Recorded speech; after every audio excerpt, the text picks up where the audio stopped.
Welcome to Alexandria, planning of the city. Alexander's plan to build his great city began with a verse from Homer's Odyssey. There is, in front of Egypt, in the sea with many swells, an island called Pharos. Guided by these clues, Alexander the Great founded his future city at the western end of the Nile Delta.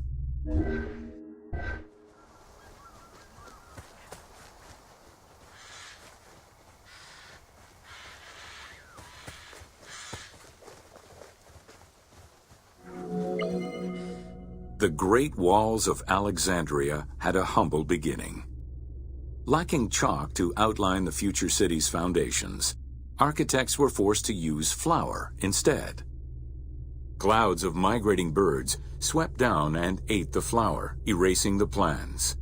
This prompted Alexander to seek guidance from the oracles, who reassured him that his future city was destined to feed a large population.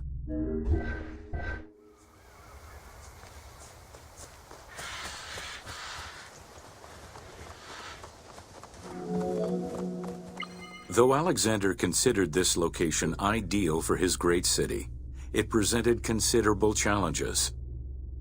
Too difficult to access during storms, the surrounding swamps threatened disease, and the limestone soil prevented the growth of healthy crops. However, due to the influence of his mentor Aristotle, Alexander the Great recognized that the true value was its strategic emplacement.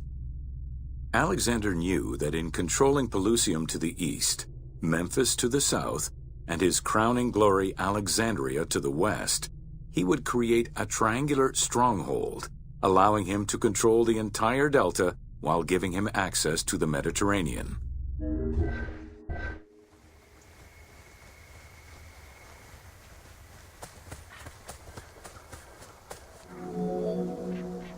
Excavations led by Mahmud Bey el-Falaki in the 19th century revealed that the wall enclosure measured approximately 5.2 kilometers in length and 2.2 kilometers in width.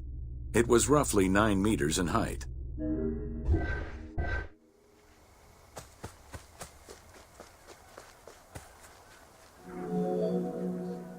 These formidable ancient walls would resist a number of attacks, including fending off the king of Syria in 169 BCE. It wasn't until 295 CE that they eventually fell to Roman Emperor Diocletian, and this only after 8 months of relentless assault.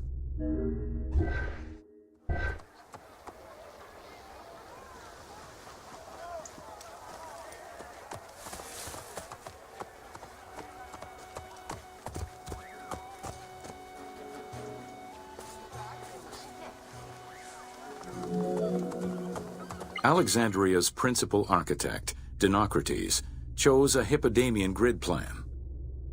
The grid maximized functionality, with wide, straight roads and canals running beneath them.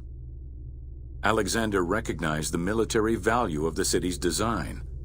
The wide, parallel streets gave him optimal surveillance of the city, while allowing the unobstructed flow of troops.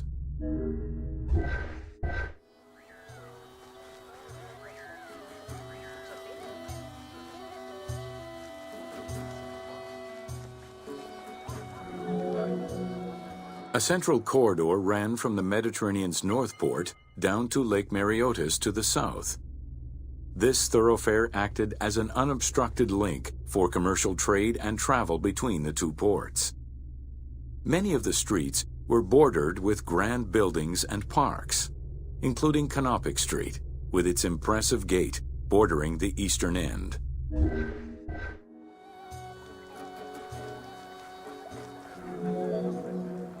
Alexandria was most likely built upon an already existing Egyptian village. Upon its completion, the Egyptians reviled the city, refusing to call it by its founder's name. Instead, they called it Raked, the building, as a mark of disdain, which was later Hellenized into Rakotis. Despite this, the name Alexandria would remain.